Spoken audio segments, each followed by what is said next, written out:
ગઈકાલે અમદાવાદ રૂરલના Dhandhuka town police station વિસ્તારમાં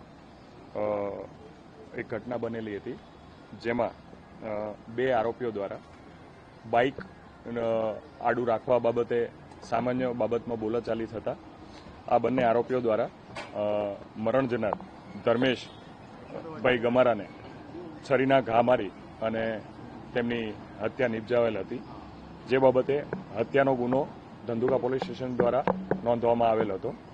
આજરોજ આ બંને આરોપીઓ સમીર મોહમ્મદભાઈ એમદાણી તેમજ રિઝવાન નિઝામભાઈ મણિયાર આ બંને આરોપીઓને અમદાવાદ રૂરલ પોલીસ દ્વારા હસ્તગત કરવામાં આવેલ છે.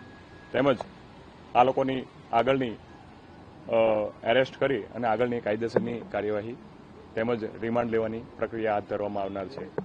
બંનેનો રોલ છે, સમીર દ્વારા મરણ જનારને પકડી રાખવામાં આવેલ હતા, જ્યારે રિઝવાન દ્વારા તેમને છરીનો ઘા મારવામાં આવેલ હતો અને હત્યા નિપજાવવામાં આવેલ હતી.